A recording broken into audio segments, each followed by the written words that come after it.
Hoy estamos con Pompeu Casanovas, que nació en Sabadell en el 57, es doctor en filosofía y antropología jurídica y profesor de investigación de inteligencia artificial, ética y derecho en el Instituto de Investigación de Inteligencia Artificial del Consejo Superior de Investigaciones Científicas en la misma facultad de la Autónoma de Barcelona en Bellaterra.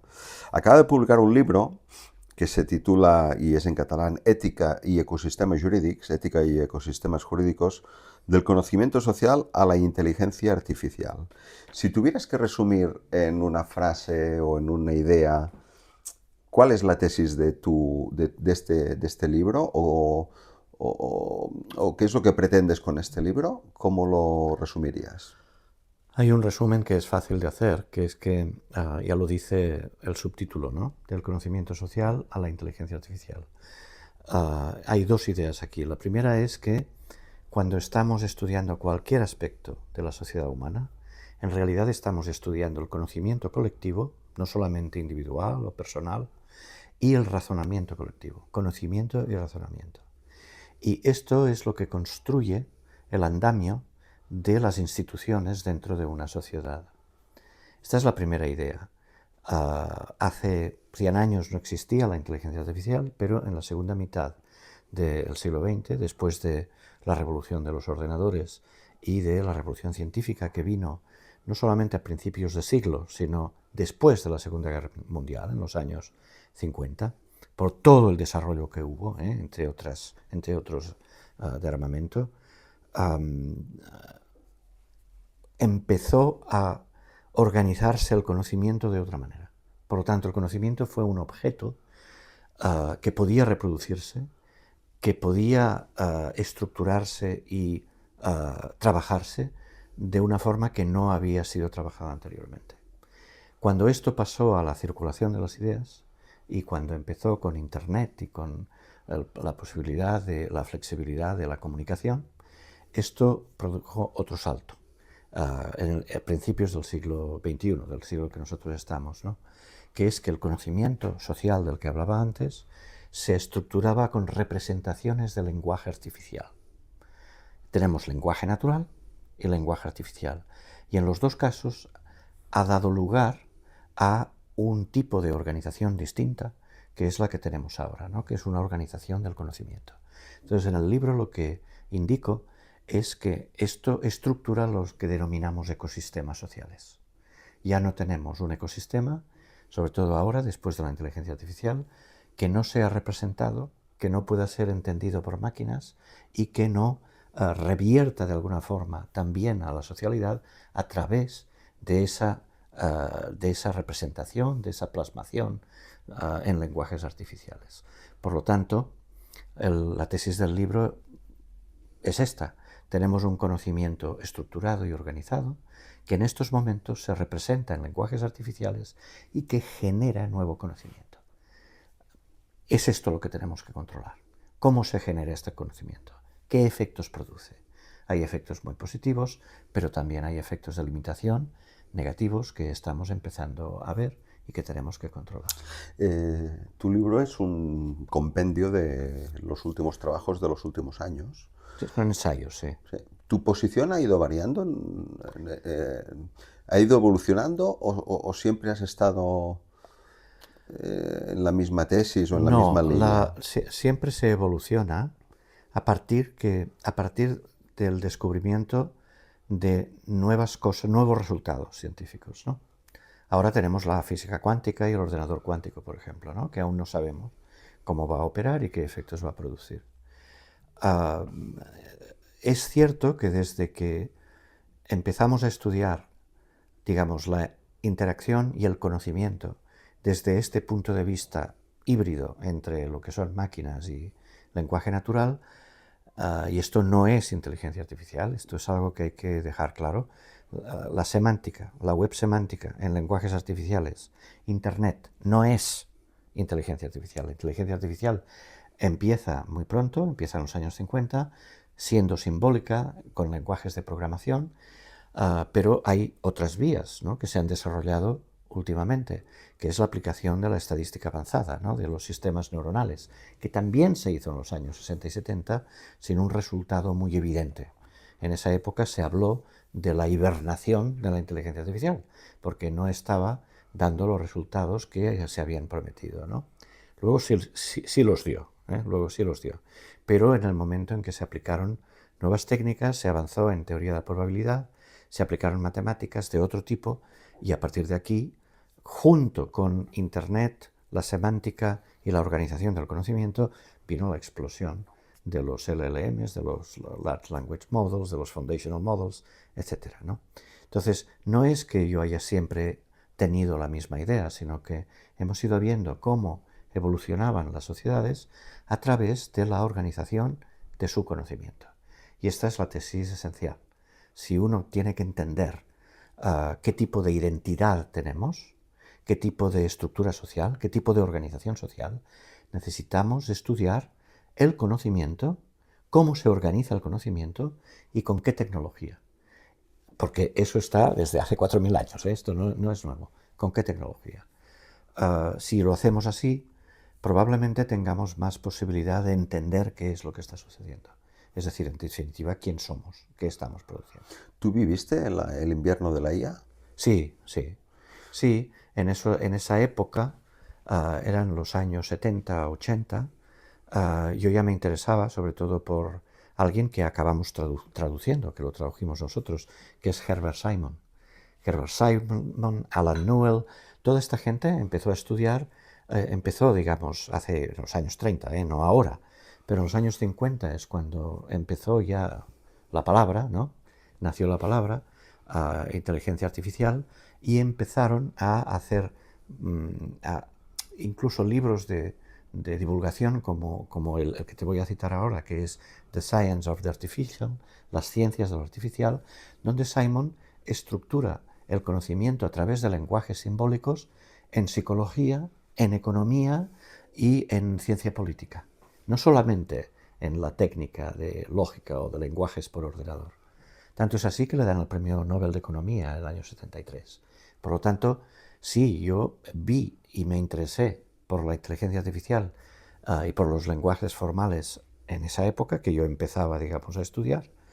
Viví ese retroceso, pero también vi la explosión de la cognición en finales de los años 80, principios de los 90, que es cuando las estructuras de percepción, las emociones, los sistemas de información empezaron a dar sus frutos, ¿no? Se llamó ciencia cognitiva. E incorporaba lingüística, incorporaba psicología social, incorporaba incluso antropología y lo que se denominó etnometodología, ¿no? Y eso lo viví. Es cuando yo estudié en Estados Unidos, en el 89, 90, 91 y 92, y lo vi directamente. Fue interesante porque de los sistemas de información surgió la semántica de lo que se denominó ontologías. Y la ontología, que es la descripción del lenguaje natural a través del lenguaje formal, tuvo un desarrollo muy rápido anterior a la explosión de la inteligencia artificial que vino en los años 2000, ¿no? Por lo tanto, sí que fui consciente, como todos, de que cada investigación o cada línea tenía sus ventajas, sus inconvenientes y sus limitaciones. Pero también vi que había mucha gente convencida que, a pesar del fracaso, continuaba, ¿no? Simon pronosticó, y le fue echado en cara muchas veces, que el ordenador ganaría al campeón del mundo de ajedrez. Y eso ya lo dijo a finales de los años 50. Claro, él decía que en 10 años esto ya estaría. Bueno, no fue así. La discusión fue el tiempo, pero no el resultado, ¿no? Sí, tuvimos que esperar un poco más, pero finalmente resultó ser así, ¿no? Y ahora, tú que viviste ese invierno, ¿cómo ves o cómo vives este momento actual de explosión, de hype? Bueno, incluso de cómo el mundo de la IA parece que está conquistando la política o los gobiernos. Es decir, ahora si están aquí hay unas confluencias de intereses como muy fuertes, ¿no? Hay una interferencia ahora de la inteligencia artificial como forma de conocimiento con todo tipo de conocimiento experto. Pero no solamente eso, sino con el conocimiento común de la población también, porque son usuarios. Y cuando, por ejemplo, tú tienes una empresa, y esto es uno de los problemas que tendremos que superar. Antes la empresa, y lo saben muy bien las facultades de informática y telecomunicaciones, inmediatamente contrataba a gente que pudiera hacer programas de ordenador para todo, para hacer el business plan, para hacer la proyección de marketing, para todo. Ahora ha habido un descenso de este tipo de contratación. ¿Por qué? Porque es mucho más sencillo utilizar las herramientas de inteligencia artificial que ya existen en el mercado. Entonces, esto tendremos que enfrentarnos a esto. ¿Existe la parte, digamos, más oscura? Pues sí, claro. Existe, porque muchas veces no nos damos cuenta, bueno, sí que nos damos cuenta de dos cosas, ¿no? Una, que la inteligencia artificial no es explícita, es decir, que para hacerla trazable, como antes lo hacíamos con los lenguajes simbólicos, eso no es posible, con billones de parámetros no sabemos exactamente qué es, cómo se genera, qué es lo que se está produciendo. Por tanto, hay un límite en la explicabilidad en la inteligencia artificial. Y segundo, hay un impacto muy directo en cosas que ya existían, pero que la inteligencia artificial aumenta. Por ejemplo, la utilización militar. La utilización no solamente de drones, ¿no?, sino de absolutamente todo tipo de armas. Últimamente ha sido muy famoso porque Palantir ha salido en televisión, etc., ¿no? Nosotros ya conocíamos esto desde hace mucho tiempo y lo habíamos discutido. Y había mucha gente, científicos, que estaban en contra de la utilización militar, ¿no? No se trata de drones, no, no, no.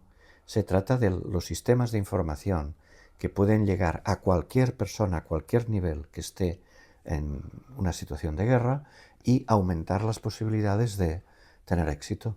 Eso se traduce económicamente en algo que desde hace medio año, a mí me sorprendió cuando lo leí por primera vez, que ya no se habla de la cadena de valor económica, que es uno de los conceptos centrales, la cadena de valor de la inteligencia artificial, que es lo que se está definiendo, ¿no? Cuando tú tienes datos inteligentes, cómo aumenta el resultado, puede aumentar, no siempre, los beneficios, cómo lo utilizas y por qué, comparado con no utilizar inteligencia artificial, hay que ir por el uso de inteligencia artificial. Claro, se empezó a hablar de cadenas de distribución, de suministro, y ahora se está hablando de cadenas de matar, kill chain, tal como lo cuento, ¿eh? Salió hace relativamente poco, en octubre, en el New York Times, porque Palantir lo decía así: calculamos la kill chain para que sea más eficiente, barato y posible, pues, matar al enemigo, ¿no? Y se quedan tan tranquilos. Entonces, claro, uno se pregunta por la situación jurídica, política y ética, sobre todo ética. ¿A dónde vamos? ¿Tenemos que hablar así de las relaciones sociales? ¿O tenemos que pasar por otros filtros y por otro tipo de reflexiones, ¿no? Yo no sé si has leído lo que el Papa escribió el día 15. Sí, te quería preguntar precisamente por esto. Es decir, ¿tu libro es más vigente por esto que explicas de Palantir o por la Por las dos encíclica cosas.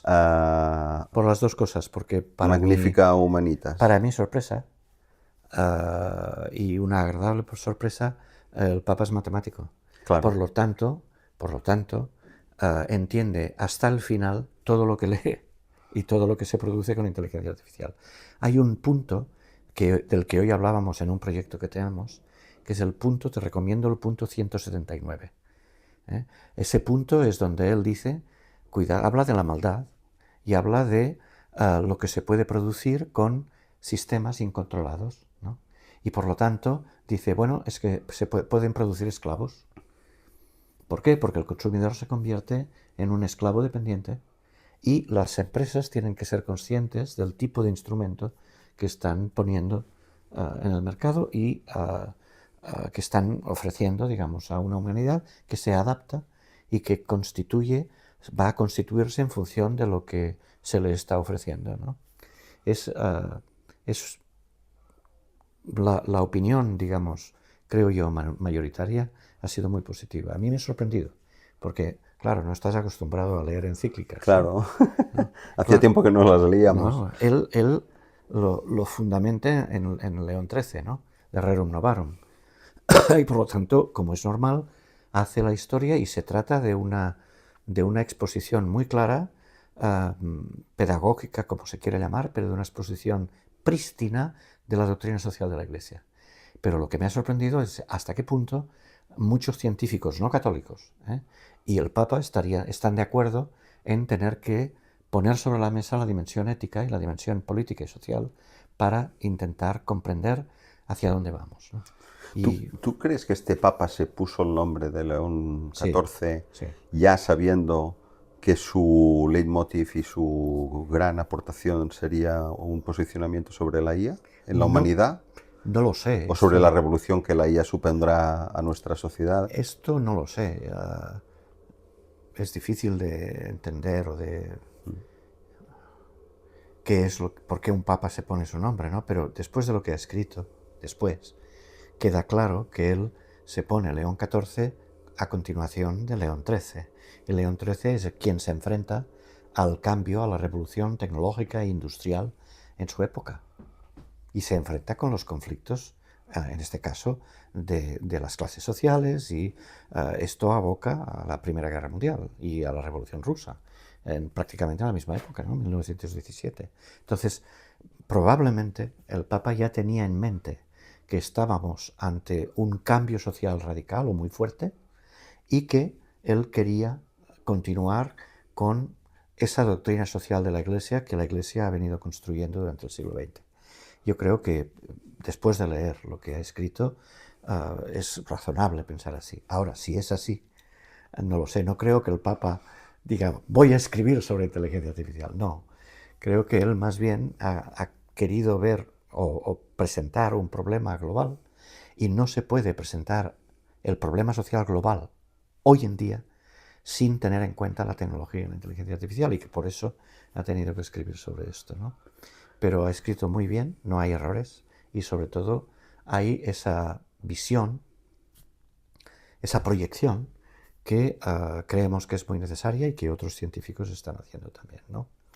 Por ejemplo, Stuart Russell, que es uno de los más, digamos, lúcidos en relación a lo que es un clásico en inteligencia artificial y que ha escrito también en 2019 un libro con tesis muy similares. No creo que sea fácil posicionarse contra esto, posicionarse contra lo que dice la mayoría de los expertos de inteligencia artificial y lo que dice el Papa, no por su religión, sino porque parece de sentido común lo que está Sensato. diciendo, sensato, muy sensato.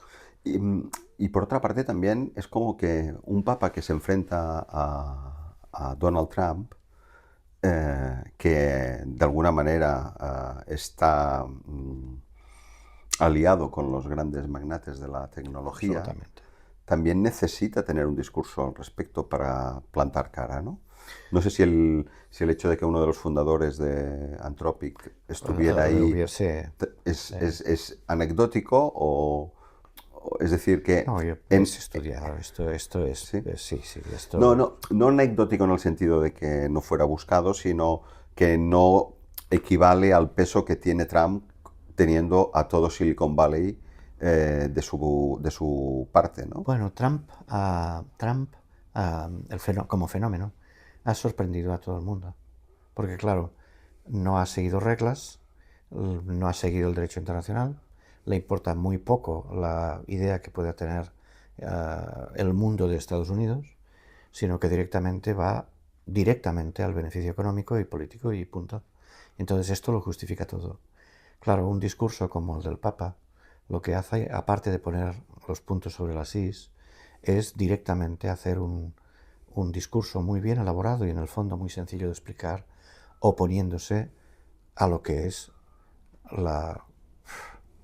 yo diría que la posición radical también de Trump en relación tanto a la tecnología como a la ciencia.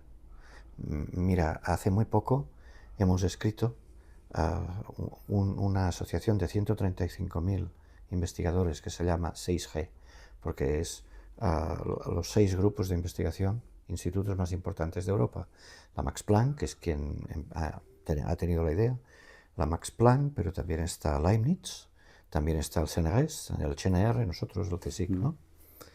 Y el manifiesto es un manifiesto para hacer, vamos a ver si se hace o no, pero es una página y media donde se pone también la idea de que hay que defender la libertad científica, la libertad académica en el sentido más amplio y la libertad de investigación. Porque lo primero que hace Trump es, digamos, por descontado, ir contra los woke y contra todo lo que sea la universidad y las ideas que puedan poner en cuestión su forma de actuar, que se actúa primero y piensa después, porque lo que quiero yo son objetivos inmediatos, ¿no?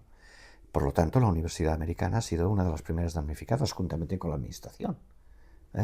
Digamos, yo que recibo cada día algo que se llama los estándares que es el NIST, el National Institute of Standardization, y el NIST te manda todas las discusiones en las que puedes participar sobre, por ejemplo, ¿qué te diré yo? No solamente temas teóricos como la teoría de probabilidad, que también, sino, por ejemplo, sobre licencias jurídicas o sobre patentes y cómo proteger el derecho de patentes. Todo esto, claro, interesa a la industria, interesa a todo el mundo.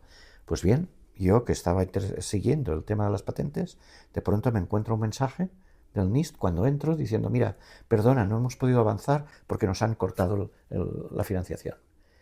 Claro, es una sorpresa más que notable, ¿no? Y esto indica a dónde va Trump, porque primero escribía en contra del gobierno y del Estado, luego de la administración y ahora a favor de la guerra, porque en sus órdenes gubernamentales está clarísimo y son muy cortas, pues bueno, que Cuba y Venezuela y Irán y todo lo que estamos haciendo, ¿no? Es explícito, no hay ningún tipo de máscara en relación a esto. Entonces no es Trump, él lo escribe, pero detrás, claro, existe la gente que toma el beneficio de esto. Las grandes corporaciones tecnológicas, pero no solamente. Hay toda una organización detrás que se beneficia de este tipo de políticas, ¿no? ¿Dónde va a llevar? No lo sabemos.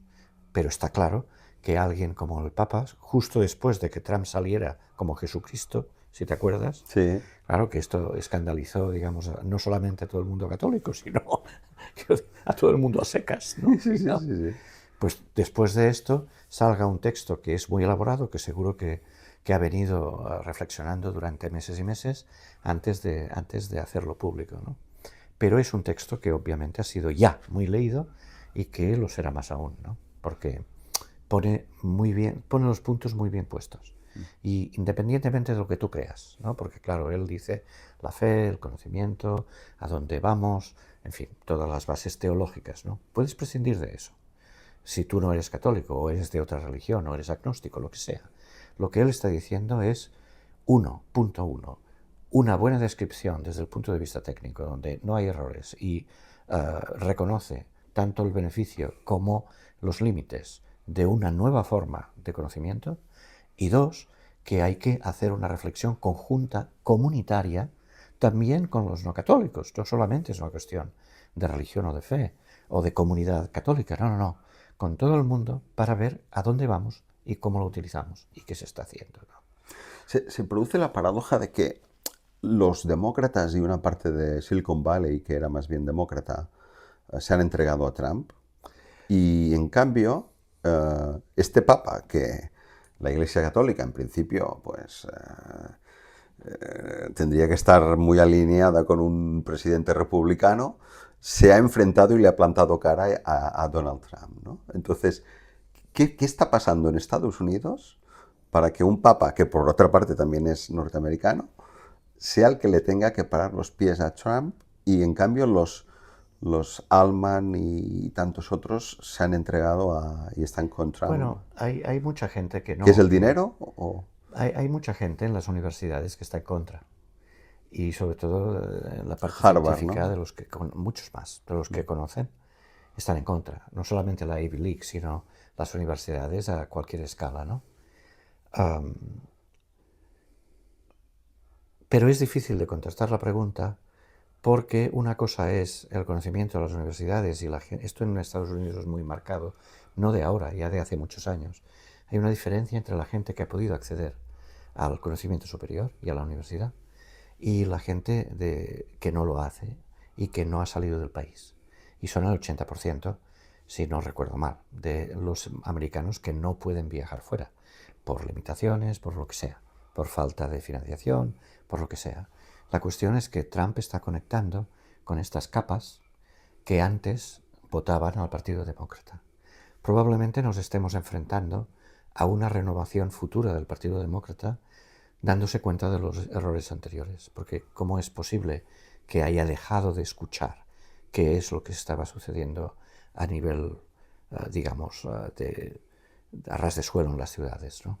Porque a la gente le cuesta vivir, la división entre ricos y pobres cada vez es mayor y Estados Unidos es muy diverso, no es solamente Trump o el voto político, ¿no? Es muy, muy diverso.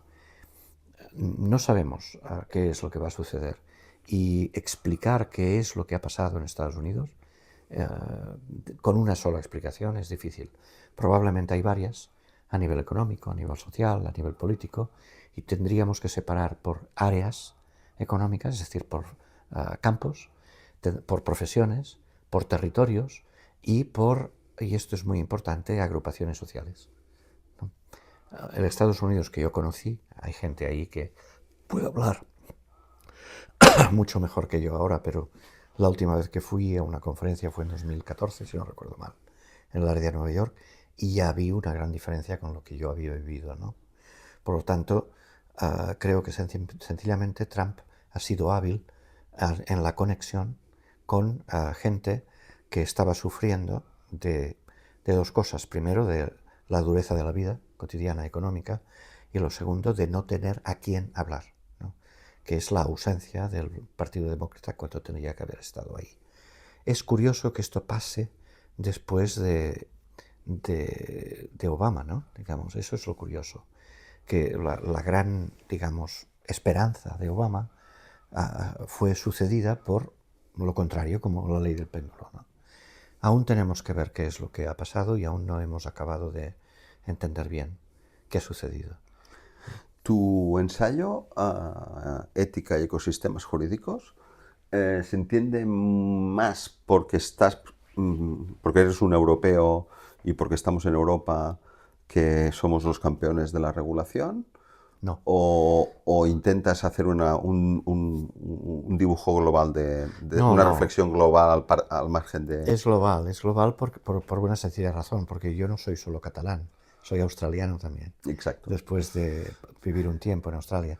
Entonces, eso sí que creo que, como yo, hay 300.000 personas, digamos, los catalanes en el extranjero y los españoles.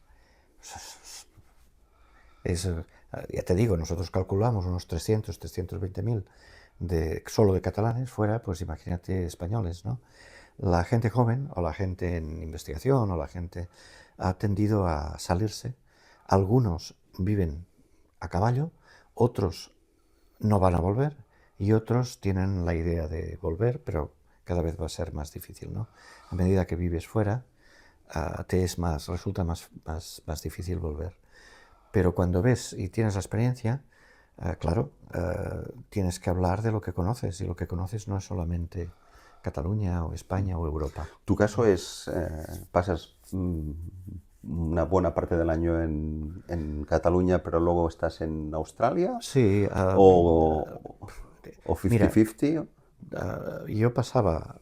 nosotros nos fuimos a Australia en enero de 2012, ya nos quedamos ahí, yo fui por un año, eso le ha pasado a mucha gente.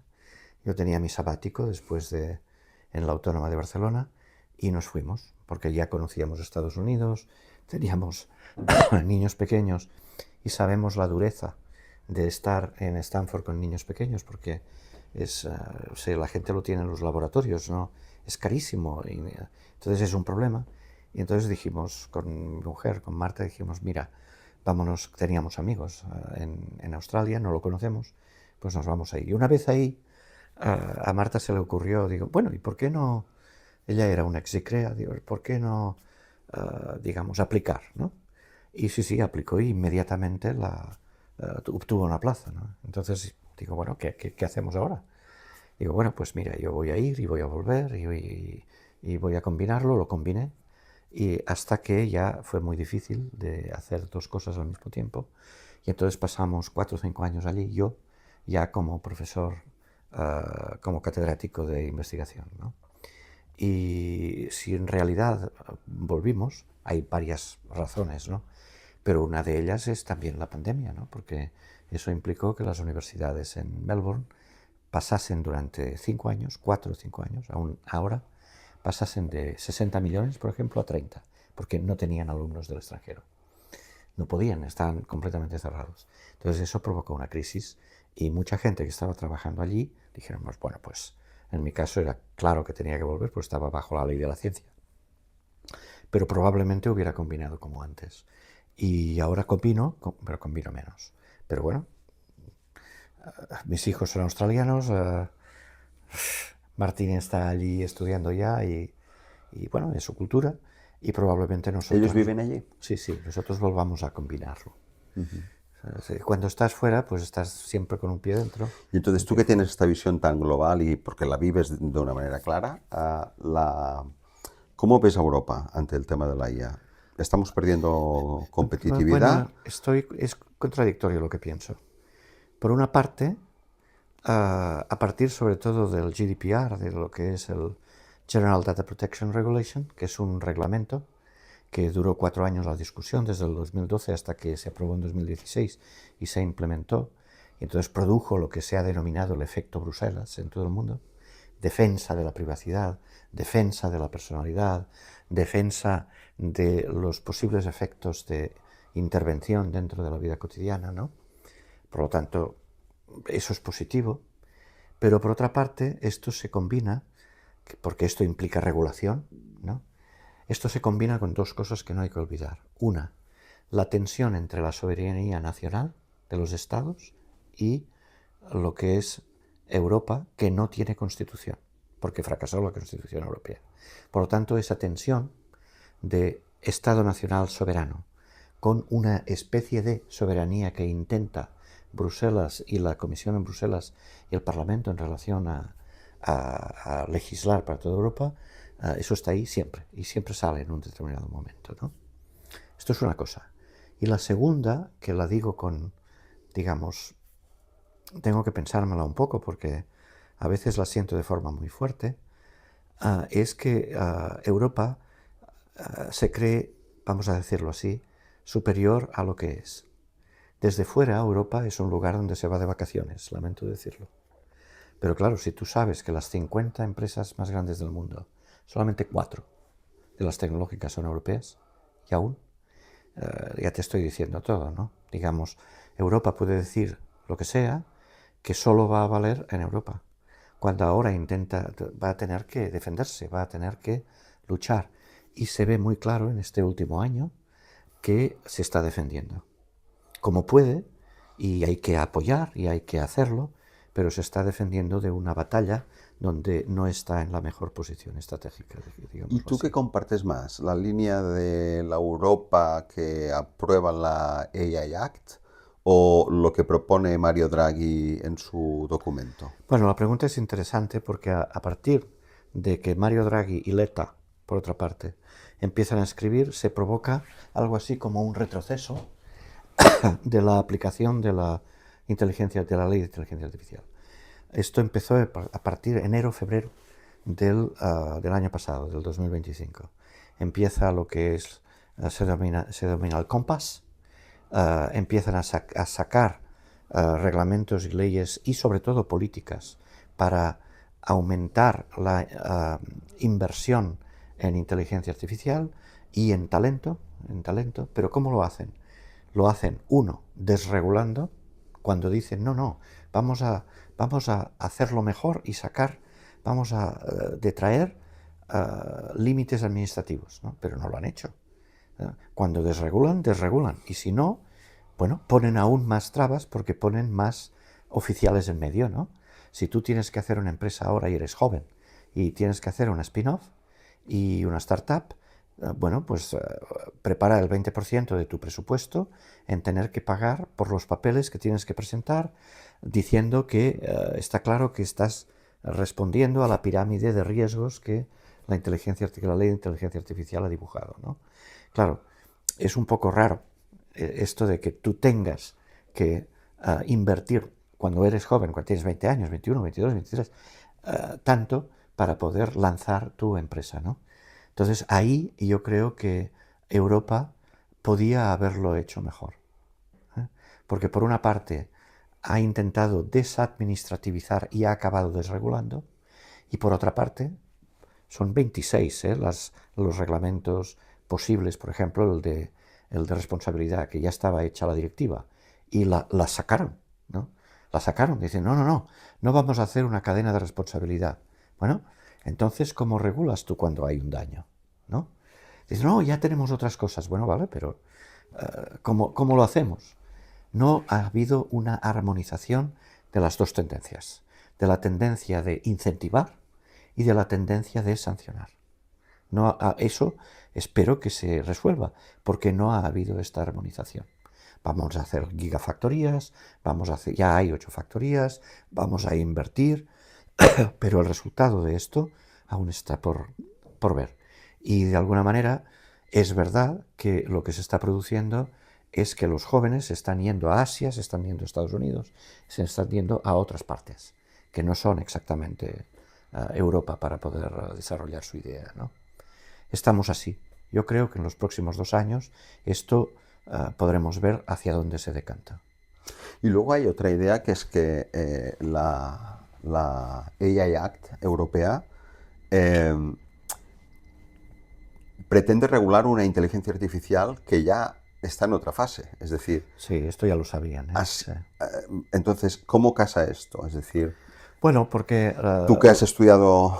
Sí, lo que se hace es regular a partir de los efectos, ¿no? Entonces, claro, en el fondo importa poco el cómo, sino el qué y el qué se produce.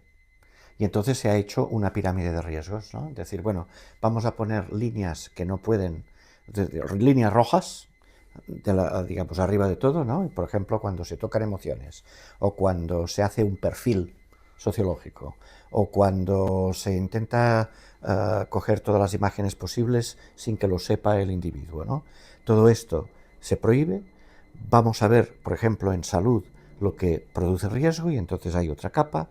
Hay otra capa de daños sistémicos, y finalmente hay una etapa de inteligencia artificial, una capa base de inteligencia artificial que no se prevé que se produzca daños, ¿no? Lo han hecho así justamente para poder ser regulado. Entonces, claro, se produce una cadena de responsabilidad que estaba mejor regulada si se hubiera hecho como se hacía antes, con leyes específicas, y sin embargo ahora ha quedado un poco desprotegida, ¿no? Que es decir, bueno, vamos a ver, ¿quién es responsable? ¿El que diseña? ¿El instituto que está poniendo el conocimiento? ¿El que lo pone en el mercado? ¿El que está haciendo la empresa para comercializar el producto? Hay varias funciones con varios actores, vamos a definir los actores, y entonces a partir de aquí definimos las cadenas, ¿no? Esto se ha empezado a hacer, se ha desarrollado a partir de algo que entró en vigor el 2 de agosto, que es el Código de Buenas Prácticas de la Inteligencia Artificial, para hacerlo junto con la ley. Pero claro, aquí la cantidad de comentarios de las empresas eran muy claros, ¿no? Porque lo que estaban preocupados es por la propiedad intelectual de lo que estaban produciendo, y por otra parte por el riesgo que podían tener, aparte de preocupados por la administración que eso generaba, ¿no? Vamos a ver qué somos capaces de hacer a partir de aquí. Está claro que es una regulación distinta de la que se produce en Australia, en la Commonwealth, en UK, y es muy distinta de la que se produce en Estados Unidos, donde no existe una regulación desde arriba, sino que se hace a partir de principios y negociaciones con las propias corporaciones, con las empresas. Y últimamente, con Trump, dando vía libre a las empresas, porque la desregulación es total. Porque ha desmantelado lo que Biden había intentado construir, ¿no? Absolutamente. Y lo dice, conscientemente, en todas sus órdenes, que empezaron muy pronto, digamos, ¿no? Y la coartada es China, ¿no? Bueno, hay varias, pero no creo que la necesite. Ya. No, tienen que tener en cuenta China porque no hay más remedio. Porque si no, no la tendrían en cuenta. Yo tengo que hacer un imperio económico. El imperio económico tiene que basarse en una política interior y exterior clarísima y sin cortapisas. Por lo tanto, voy a eliminar la regulación, el derecho, o no digamos el derecho internacional. En febrero de 2025 se produjo algo que sacudió, que fue la entrada de DeepSeek, que era mucho más barata, se había producido por parte de China de una forma, digamos, que no se preveía, y eso digamos, cundió el pánico. Fue un golpe muy fuerte. Fue un golpe muy duro y empezaron las empresas analíticas, las de datos, empezaron a estudiar la cadena de inteligencia artificial, línea por línea, estadio por estadio en todo el proceso, de las corporaciones más importantes, diciendo, vamos a ver, hicieron 3 colores, winners, losers y los que ni pierden ni ganan de momento. Pero claro, eso ya indicaba que tenían que contar muy bien el impacto que había producido DeepSeek. Pero claro, el consumidor se da cuenta de que ellos están encareciendo el precio de la inteligencia artificial que ellos pueden usar, ¿no? Entonces sacude el mercado. Entonces, desde una posición europea nos conviene que China esté ahí también como contrapeso, ¿no? La verdad es que para que no todo esté en manos de unas empresas americanas que quizás lleven la IA a una burbuja. No, eso, la burbuja ya existe, eso ya está. Y China también, pero eso lo sabíamos desde el principio. China había empezado con un plan, que es el Plan 25 en 2015, si no recuerdo mal, estoy hablando de memoria. Y por lo tanto ya tenía previsto aplicar la inteligencia artificial en todos los ámbitos, todas las ciudades y todas las instituciones, porque China se basa en el conocimiento. Y eso es algo que hay que dejar muy claro. China no tiene democracia, pero es capaz de aprovechar todo el conocimiento que se produce en la parte más, en el rincón más lejano de China. Entonces ya en las escuelas promueve y hace miembros del partido aquellos que son más brillantes. Entonces, claro, se basan en el conocimiento. Y basado en el conocimiento, tú puedes discutir los valores. Puedes decir, bueno, derechos humanos, y tienes la razón.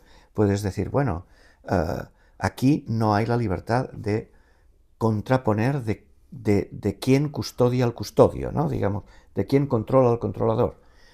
Eso no existe. Pero la excelencia no se le puede cuestionar. Claro, pero entonces, claro, si tú te basas en el conocimiento, abres la mano para establecer un mercado, encardinarte en el mercado mundial. Ese mercado lo estás abriendo tú porque estás dando unos préstamos tremendos, por ejemplo, a África, y te estás aprovechando de todas las materias que te van a venir, y si esto lo haces de una forma sistemática, pues te conviertes en alguien muy poderoso, ¿no?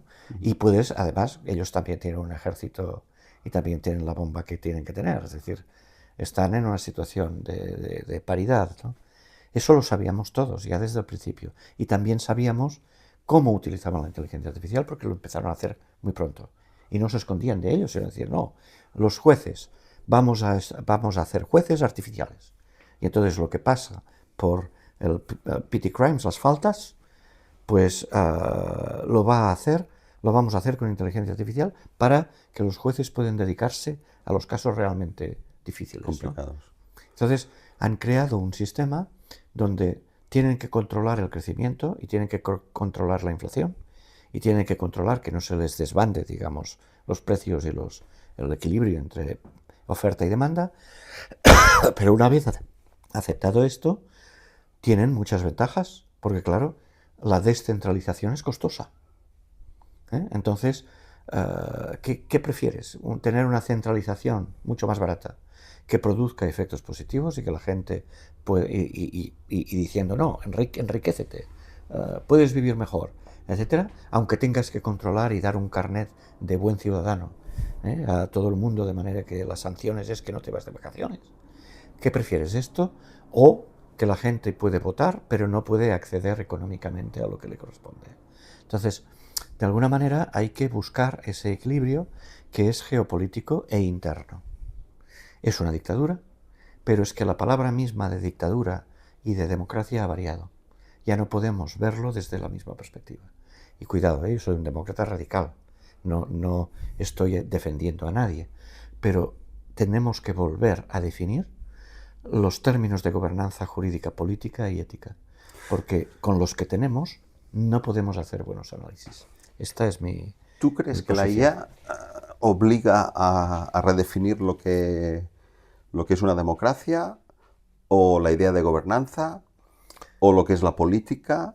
Yo diría que un poco todo, ¿eh? En mi caso, lo que estamos haciendo es redefinir el derecho. Ya no es el derecho del Parlamento, de los jueces y de arriba abajo, ¿no? Y de leyes que vienen del Parlamento que se aplican con reglamentos o actos administrativos con una jerarquía del Estado de Derecho. No, necesitamos instrumentos que puedan distribuir y que puedan hacer que los derechos sean más ejecutables y accesibles. Por lo tanto, esos instrumentos que no existen tienen que crearse y son instrumentos de gobernanza jurídica. Tenemos que preservar lo que ya hay, pero tenemos que crear los instrumentos para poder utilizar mejor lo que tenemos, en este caso el conocimiento de la inteligencia artificial, en un mundo donde cada vez más se va a acceder a la economía a partir de plataformas y de organizaciones digitales. Si no hacemos esto, el acceso a los derechos y el poder ejecutar, implementar realmente los derechos se va a hacer más difícil. Es como las bibliotecas. Ya no se hace bibliotecas para el usuario, el hombre, la mujer, la persona. Se hace de manera que se pueda, que un programa pueda entender lo que dice otro. Por lo tanto, para una clasificación interoperable en lenguaje artificial. Eso es una biblioteca hoy en día. Pues bien, en relación a los derechos va a pasar una cosa similar. Tendremos que hacer las leyes, los reglamentos, los ecosistemas, para que lleguen al ciudadano, también mediante instrumentos que son lenguajes artificiales. Y las leyes, los reglamentos, los protocolos, los estándares van a escribirse en lenguaje natural, para empezar, para contrastar, y en lenguajes artificiales. Y estas dos cosas van a implicar que haya agentes que puedan manejar grandes bases de datos para que sean consistentes, para que no se produzcan contradicciones, etcétera, que sean agentes inteligentes, lo que se llama multi-agent systems. Y esos son programas de ordenador. Entonces, ¿a ti te preocupa más lo que es la idea de derechos en esta nueva realidad, o cómo la vieja administración de justicia se adapta a la IA? Se da todo al mismo tiempo, ¿eh? Yo solía hablar, ya hace muchos años, no de Estado de Derecho solamente, sino de Estado de derechos. Es decir, ¿por qué tiene sentido el Estado de Derecho? Porque los derechos de los individuos se ven implementados, ¿no? Y uno puede tener derecho, pues, a lo que tiene, ¿no? Desde un sueldo digno, a una vivienda, a todo lo que en principio está como derechos fundamentales en una Constitución o en los derechos del hombre y del ciudadano. Para que esto sea posible, tendremos que modificar para adaptar las viejas instituciones, ¿eh? ¿Cómo? Ahí está la política. Ya lo veremos cómo. Parece ser, y eso yo lo viví al principio, pero parece ser que ahora no lo conozco, no lo sé bien, pero ya han hablado con Microsoft, por ejemplo, el Consejo General del Poder Judicial, para que pueda dar instrumentos a los jueces para redactar las sentencias y para poder entender mejor y coordinar mejor las sentencias que tiene que aplicar en el caso concreto, ¿no? Y que eso pueda hacerse con Copilot, por ejemplo. Pero claro, si tú estás tratando solo con una empresa que va a tener esa información, firme lo que firme, tú estás acotando y de alguna manera dando los datos que tú tienes a un solo, fiándote a un solo proveedor. Y esto es lo que me parece peligroso. Y ahí sí que estoy con la Unión Europea. Tenemos que desarrollar cada una de las ramas de las instituciones que produzca grandes cantidades de datos, sobre todo si estos datos son sociales. Tenemos que desarrollar nuestros propios instrumentos para poder gestionarlos mejor. Y si tenemos que acoplarnos, digamos, a las condiciones de las grandes corporaciones, en el fondo vamos a entregar nuestros datos a estas grandes corporaciones. Entonces, desde un punto de vista europeo, ¿tú qué crees que es más inteligente? ¿Intentar tener una Mistral fuerte a nivel europeo, o hacer una elección de las plataformas o herramientas de IA que son de fuera, básicamente de Estados Unidos, y apostar más en función del país, ¿no? Por un Anthropic o por un OpenAI o por otras que pueda haber. Es decir, el, el acierto, ¿cuál es? Intentar empezar de cero una cosa, o Mistral, bueno, ya no es de cero, ¿no? Pero aún le queda mucho. Y intentar construir la propia IA, o acertar en la elección de lo que está fuera que encajen mejor con los valores europeos. Hay que hacer las dos cosas. No se puede prescindir de lo que ya hay y no se puede pedir a las empresas que no lo utilicen. Ya. Porque claro, ¿qué vas a prohibir que las empresas utilicen Copilot o se vayan a No, Claude? me refería al mundo de la justicia, por ejemplo, Bueno, cuando o de la administración. administración. Cuando estamos hablando de administración y de instituciones, Sí, a nivel institucional. lo que resulta, pero eso es mi opinión, ¿eh? Lo que sería propio es construir ecosistemas regulatorios con los ciudadanos, con aquellos que tienen los derechos, consumidores, ciudadanos, e intentar desarrollar una propia industria autónoma. Es decir, eso es lo que se denomina la autonomía digital. Algunos lo denominan la soberanía digital, que eso a mí me resulta demasiado... Ambicioso o sí, pretencioso. también, sí, casi pretencioso, porque... Bueno, es lo que decías de Europa, ¿no? Sí, Que sí. nos miramos el ombligo y... Los más éticos, sí, los más sí, políticos, los que sabemos más, ¿no? Hay que redefinir este lenguaje. Yo preferiría hablar de autogestión y de autogestión digital en distintos niveles, y intentando no naturalmente prohibir que la gente utilice las plataformas que ya existen, sino intentar crear ecosistemas que se produzcan a través de tecnologías que sean nuestras y controlables. Porque claro, los datos inteligentes, digamos, tienen otra realidad. Están creando otra realidad que no existía antes. Entonces, es más, desde el punto de vista de la administración, del Estado, de la relación entre el ciudadano digital y el Estado, o del gobierno, ¿no? Yo prefiero a veces hablar de gobierno o de administración, más que de Estado. Eso se puede hacer a distintos niveles, empezando por el nivel más bajo, que es el nivel local. Los ayuntamientos pueden optimizar gran parte de todo el tránsito que tienen administrativo, que cada vez es más, si utilizan inteligencia artificial compartida con los ciudadanos. Entonces hay un tema de innovación, de investigación y de puesta en práctica, y también de educación por parte de los ciudadanos y de aquellos que están representándolos en las instituciones políticas. Es común. Hay que definir bien los actores, hay que definir los ecosistemas que se quieren crear, hay que definir las tecnologías y hay que poner el dinero necesario para crearlas. Eso es lo que yo diría que... Y hay mucha gente que está diciendo esto también, ¿no? Ahora, ¿cómo? Es decir, ¿con qué estrategia y con qué táctica? Empezando por arriba, creando grandes ecosistemas o grandes, lo que se llaman las gigafactorías, o confiando en los más jóvenes, y que es la vía que yo preferiría, haciendo guerra de guerrillas. Sí, porque Mistral es un poco eso, y DeepSeek pone de manifiesto que quizás es la vía, ¿no? Exactamente. Esa es una línea que yo creo que pueda tener virtualidad. Porque si nos enfrentamos a estados, pues son cuasi estados. Cuando ahora estamos estudiando la cadena de valor que te decía, que lo estamos haciendo en el espacio financiero, ahora va a salir un número de la revista de Derecho y el mercado de valores, es decir, estamos hablando de finanzas y de bancos, que es uno de los aspectos más serios, ¿no? Y de ecosistemas financieros, ¿no? Bien, cuando estamos ahí, lo que queremos no es que todo esto se centralice y que haya una gigafactoría para todos los datos. No. Hay que ir a cada línea, a cada nivel, y hay que facilitar al ciudadano o al empresario o a la persona que tiene que pagar impuestos o al consumidor. Hay que facilitarles en lo posible la innovación y el ejercicio de sus derechos. Si esto es así, la construcción de ecosistemas viene sobre todo porque existe una capa intermedia de creadores que pueden ayudar a hacer eso mediante inteligencia artificial y tecnología.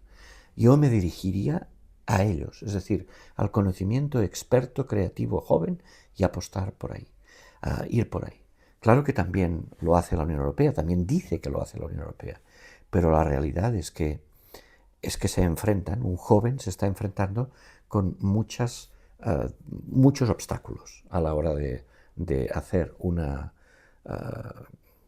fíjate, esto implica no solamente hablar de inteligencia artificial, sino hablar de todo. Hablar de los impuestos, hablar de la gestión de esos impuestos, hablar de, por ejemplo, la categoría de autónomo, porque claro, si no hacemos otro tipo de estructura, convertir en autónomos todos aquellos que quieren es complicado, porque les estamos cargando con toda una administración que no viene ahora con la ley de inteligencia artificial, sino que ya viene de antes. Que por cierto, no sé si sabes que ya existe, no sé si la has leído, la ley de inteligencia artificial española. La propuesta del gobierno aún no la he El leído. anteproyecto de ley. Léela. Vas a ver que es un calco casi exacto de la ley europea, pero con sanciones más.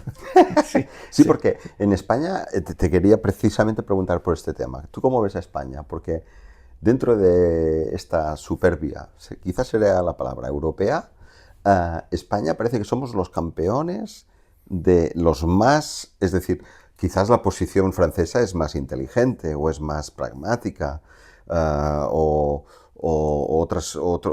no sé, Italia no conozco tanto, ¿no? Pero en España parece que somos los más de los más. Entonces, porque hay una separación entre administración, derecho y política. En política se dice que somos los más de los más y nos oponemos a todo y tal, pero en cambio, desde el punto de vista profesional, el profesional de la administración está muy centrado aún en la cultura de Estado, en Estado nacional y en Estado administrativo central. Por lo tanto, va a aplicar las leyes que existen. Entonces, tú la propuesta de ley del gobierno... Me parece que es excesivamente rígida. Ya. Me parece. Mi humilde opinión, ¿no? Porque las sanciones son más rigurosas, porque se basan en centros administrativos, algunos de ellos creados ex novo, que van a obligar a la gente a hacer más papeleo. La agencia de inteligencia artificial. Y derivados, digamos, los officers, y porque de una forma capilar intenta introducir el derecho y el Estado desde arriba en todos los niveles de abajo. Y a mí me parece que ahí había más espacio, y esto lo ha dicho mucho la crítica ya, para la innovación y la incentivación. Incentiva en lugar de sanciona, ¿no? Esa sería mi propuesta, no mía, de mucha gente que ha leído la ley, ¿no? Es como muy doloroso ver cómo la izquierda, en este momento crucial de la humanidad, está manteniendo una posición tan equivocada y que a veces tiene que ser la derecha o la extrema derecha la que ante el tema de la IA parezca que esté tocando mejor las teclas. Bueno, lo tiene muy fácil la extrema derecha porque no tiene que hacer nada.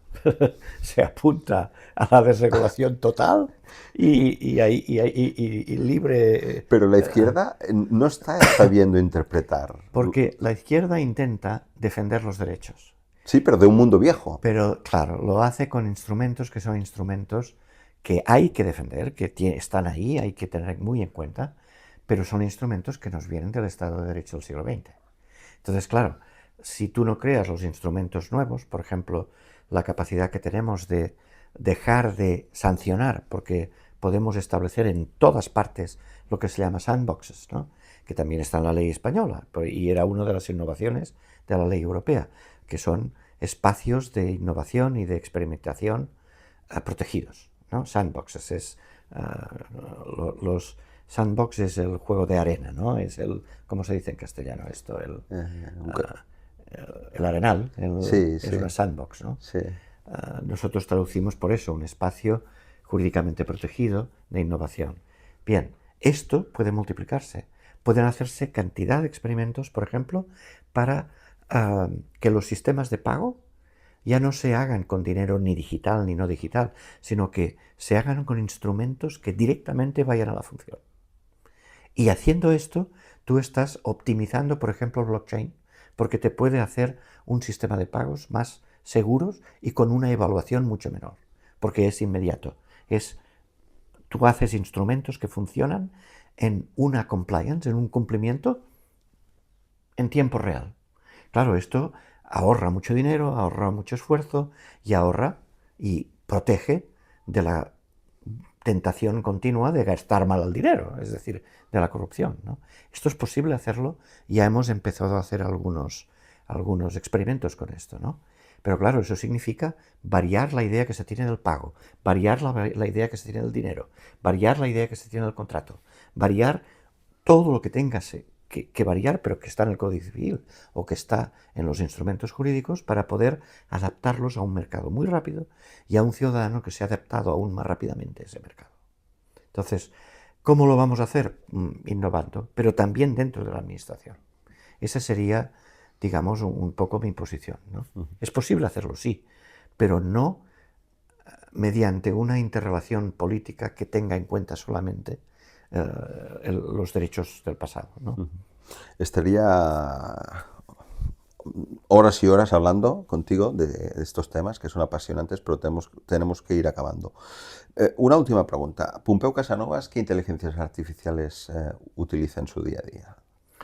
Mira, yo estoy entre la inteligencia artificial simbólica, porque eso es y lo que se llama neurointeligencia artificial, ¿no? Simbólica. ¿Por qué?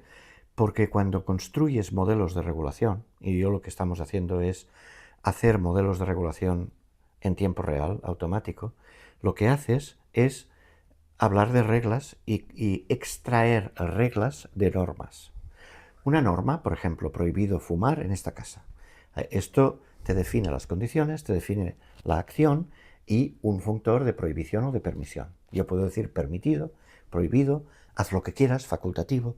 Claro, cuando yo estoy mirando una realidad compleja, en un contexto, y tengo un sistema de normas, lo que tengo que hacer es extraer de las normas en lenguaje natural el disparador de la norma, las condiciones reales que son escenarios y el efecto que va a producir a partir de un lenguaje que tengo que definir. Condiciones X y efectos Y.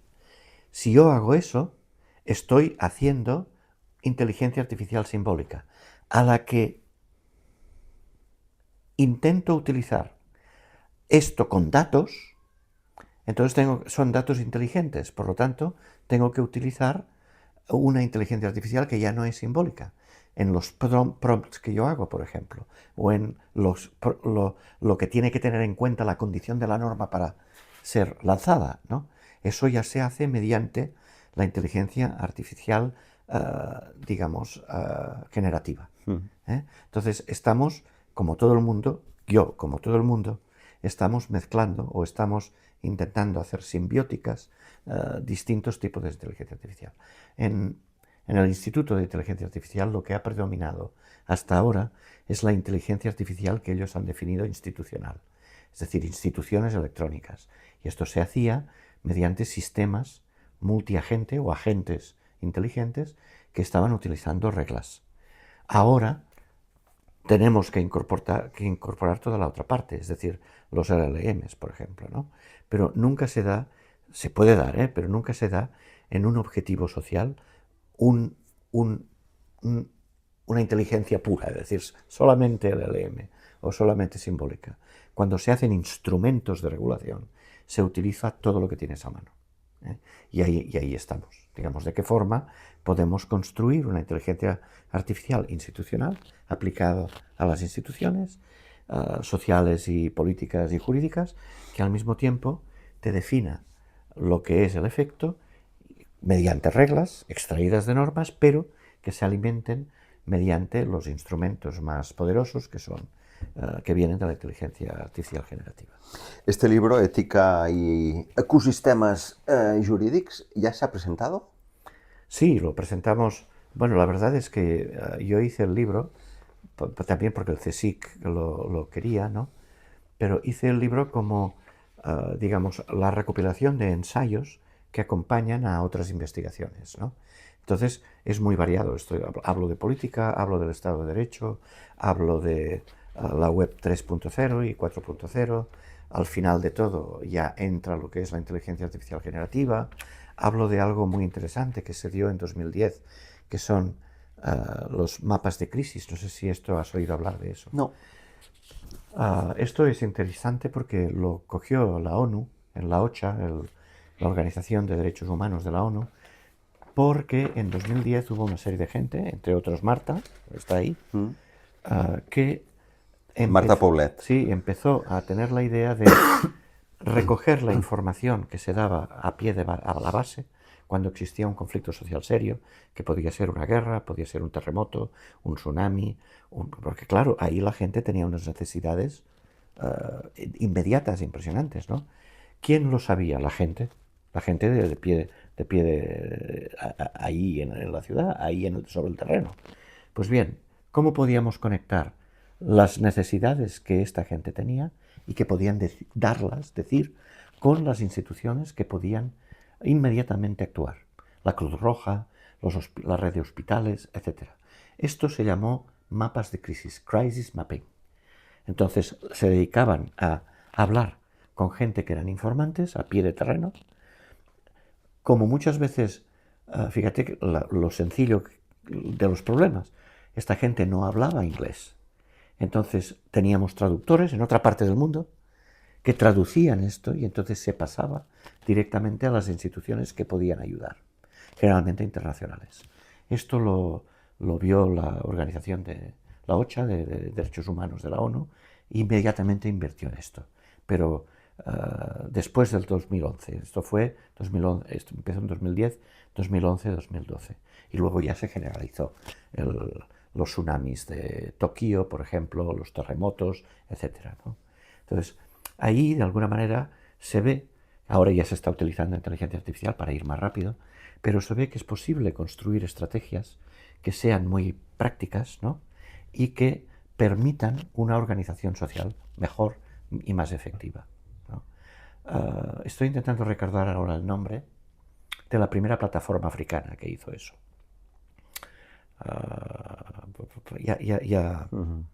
Ya te lo diré, porque se hizo muy famosa.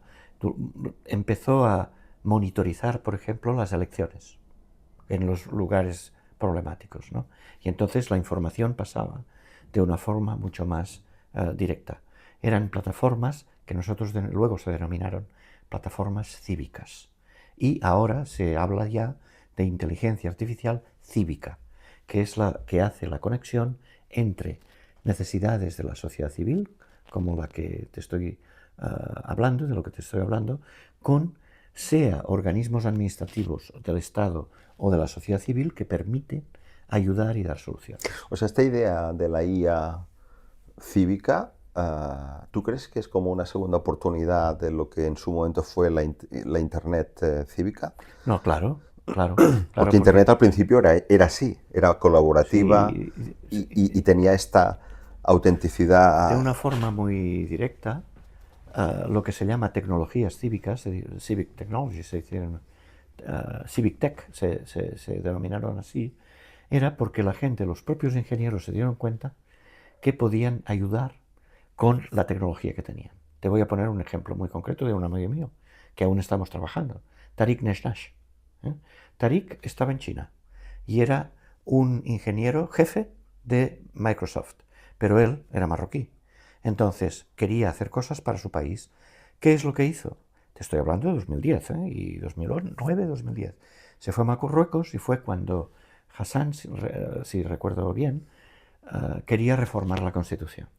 Pero claro, lo hacía completamente solo. Lo voy a hacer yo, voy a hacer la Constitución. Y él dijo, no, mira, voy a hacer una plataforma, voy a poner todos los artículos de la Constitución que se quieran reformar y la gente va a poder entrar con el Internet que se tenía, que el Internet 2.0, podía entrar a dar su opinión en cada uno de los artículos, ¿no? Bueno, primero no le hicieron caso, pero cuando tuvo 500.000 visitas, claro, el gobierno, el Estado, tuvo que hacerle caso. Es decir, es una forma de conexión muy directa con la participación ciudadana. hizo una plataforma, recuerdo el nombre, en francés, que se llamó Reforme.ma, Marruecos, y tuvo muchísimo éxito y empezaron a colaborar y a crear esa Civic Technology, que ahora es Civic Artificial Intelligence, que intenta ser muy práctica, porque muchas veces no, es política, claro, no puede ser de otro modo, pero muchas veces no, ¿eh? Es una inteligencia de conexión entre la administración, el Estado, el gobierno, las asociaciones civiles y la población. Y eso está dando resultados. Está dando resultados. No le gusta a Trump, por cierto. No me No le extraña. gusta a Trump. Se ha retirado de la asociación. Fue una de las primeras cosas que hizo. De las primeras decisiones. Sí, busca el nombre de Tariq Nesh Sí. y vas a ver qué es lo que aún ahora está haciendo, porque ya empezó a hacerlo de una forma más ¿Sigue en Microsoft? profesional. No. Ah. Dejó Microsoft para hacer eso. Vale. Pero eso ya en 2009-2010. Puedes entrar y ver las plataformas que ha hecho y la organización mundial, que ahora no recuerdo el nombre, la organización de tecnologías cívicas. Hay representantes en Barcelona, hay representantes en todo el mundo en estos momentos. Pero son las ideas que surgen de la convergencia entre la gente, los ingenieros, los administradores que tienen el problema y los profesionales, ¿no? Porque claro, el problema de las escuelas los tienen los maestros y los alumnos. Claro. Entonces es una forma de participación activa, práctica, utilizando tecnología. Sí. ¿Ya estás trabajando en el próximo libro o aún no? Sí, pero tengo que esperarme un poco, porque mi próximo libro viene de la tesis doctoral de antropología, ¿no? Y es una tesis doctoral que hice sobre los proyectos que había hecho de organización del conocimiento jurídico. Por lo tanto, la tesis se llamaba Legal Knowledge, era un ensayo sobre Law as Knowledge, el derecho como conocimiento, y por lo tanto la tesis es de organización e implementación de ecosistemas. Ahora tengo que hacer un libro sobre los ecosistemas que hemos construido, con participación de todo el mundo, de la población, tal. Te voy a poner un pequeño ejemplo que no es mío, pero donde voy mañana, vamos a Canadá, ¿no? Con un proyecto que se ha hecho en Alicante, con muy poco dinero, bueno, no tan poco dinero, pero se Modesto. ha hecho modesto, ¿no? Y con participación de muchos juristas, ¿no? Está ahí, pues no sé, quien estaba dirigiendo el proyecto se le ocurrió la idea, que es Carmen Pastor, que es catedrática de Derecho Mercantil de Alicante, estaba otra catedrática de Derecho Mercantil de Valladolid, que es Marina Echeverry, Sainz, estaba yo y estaba más gente, ¿no? También juristas, pero estaba la Cámara de Comercio, estaba el Ayuntamiento, estaban los 43 tiendas de la propia ciudad, y fíjate qué sencillo. Es decir, bueno, vamos a redefinir lo que entendemos por modos de pago. Y en lugar de hablar de dinero y de distribución de las subvenciones a través de darte dinero y que tú te puedas equivocar, lo vamos a hacer directamente a partir de transacciones y transferencias. De manera que yo te doy una subvención y tú, mediante un bono, que puedes hacerlo mediante una criptomoneda, que es esta,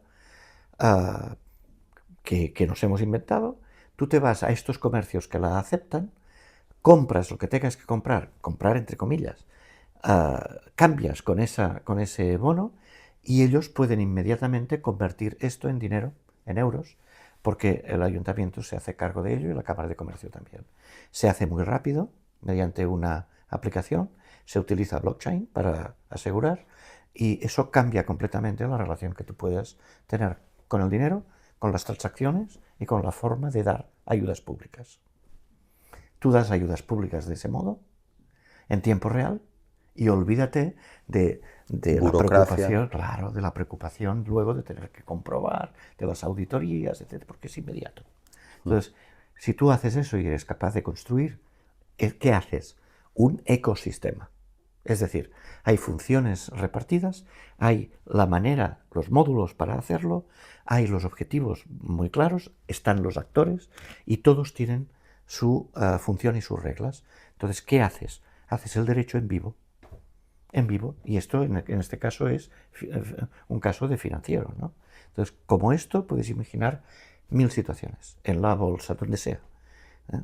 Y haciendo esto, ¿qué haces? En el fondo, transformar las instituciones y adaptándolas a la sociedad, ¿no? Y a los mercados.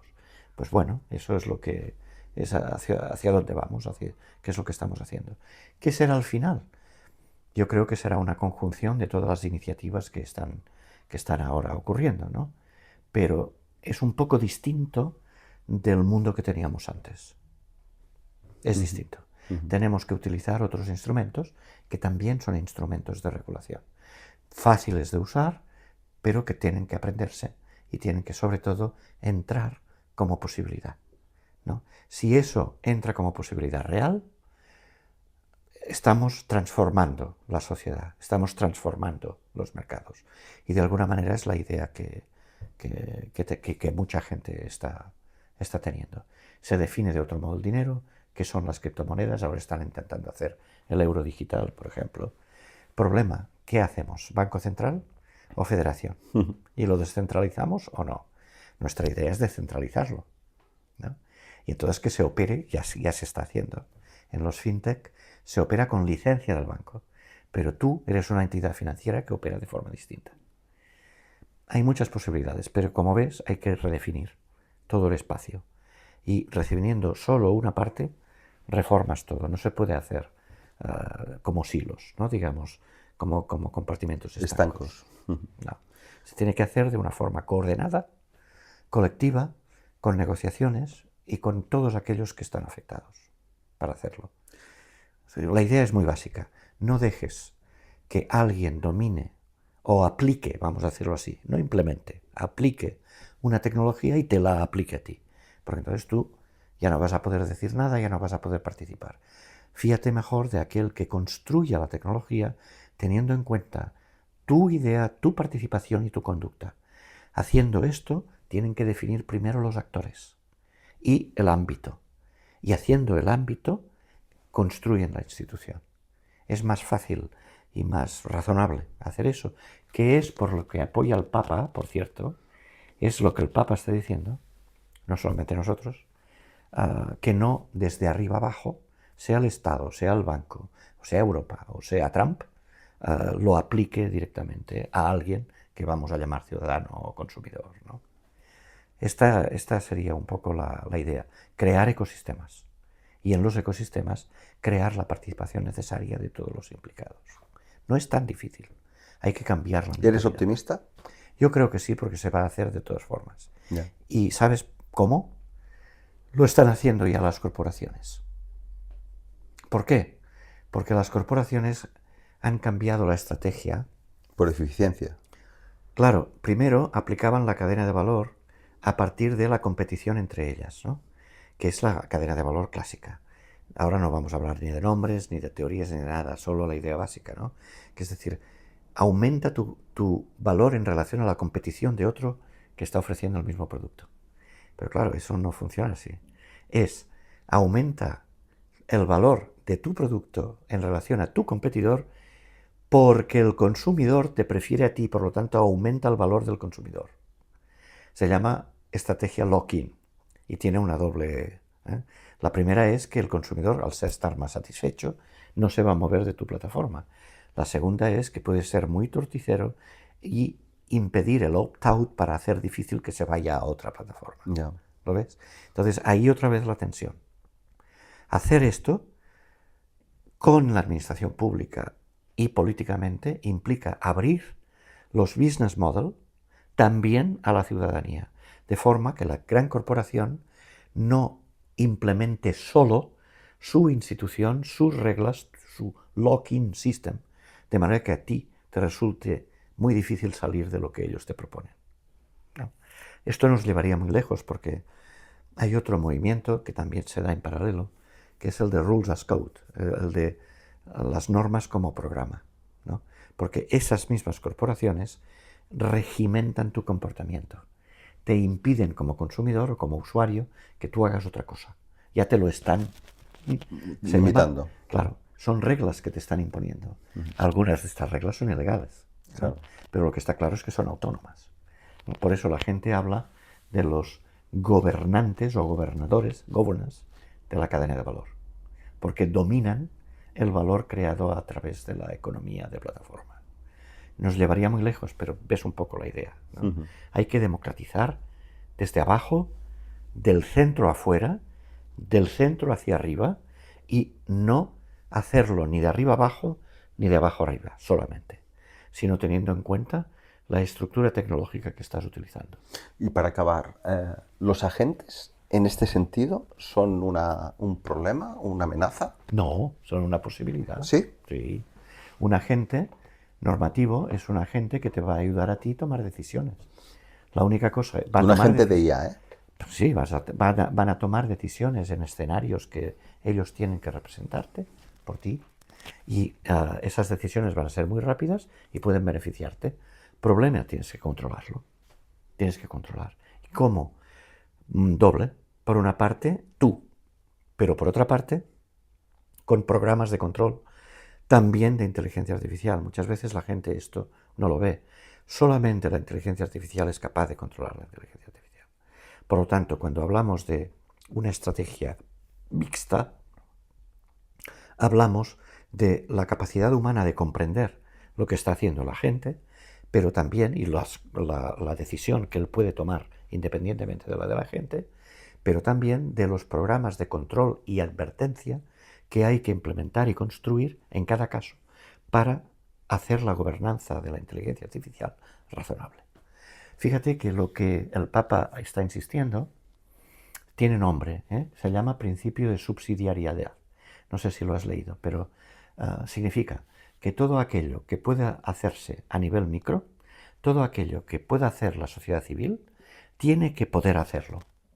Y únicamente... Es un principio que en España aplica a la administración, exacto, ¿no? exacto. Que la administración local, todo lo que puede hacer un ayuntamiento no lo haga la Diputación o la Generalitat o el Estado, Exacto. pero que luego tampoco se aplica. Claro, porque es mucho Porque no más hay fácil. recursos y si no tienes recursos no puedes ejecutar este principio Es de mucho más fácil ir subsidiariedad. directamente y centralizar. Entonces, eso trasladado a la IA que predica el Papa, ¿cómo aplicaría? Pues yo lo que haría es tener en cuenta, a la hora de hacer los proyectos de inteligencia artificial, tener en cuenta a todos aquellos que se va a aplicar y que van a recibir sus efectos para que participen desde el principio. Entonces, ¿por qué es necesario educar? Para quitar, por así decir, para, por una parte, mostrar que es necesario, la participación es necesaria, no es algo que pueda decidirse en contra, sino que como te va a afectar, mejor lo conoces y mejor participas. Y por otra parte, que a la hora de hacer eso no lo puedes hacer solo siendo ingeniero, o siendo político, o siendo solamente asociación de usuarios o de derechos humanos. Hay que hacerlo todos juntos. En comunidad, ¿no? En comunidad, hay que crear comunidades.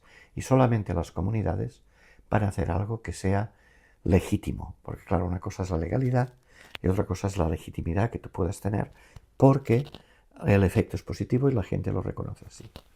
El Papa lo decía muy bien. También la Unión Europea aplica el principio de subsidiariedad. Es una de las bases de la ley de inteligencia artificial. Pero claro, los estados lo están interpretando a favor, a su favor. A su manera. A su favor y a su manera, sí. Entonces, ¿qué hay que hacer? Bueno, hay que estar atentos, hay que educar, hay que no insistir en esa idea de la educación, porque a veces... Bueno, los medios de comunicación están haciendo un muy mal favor.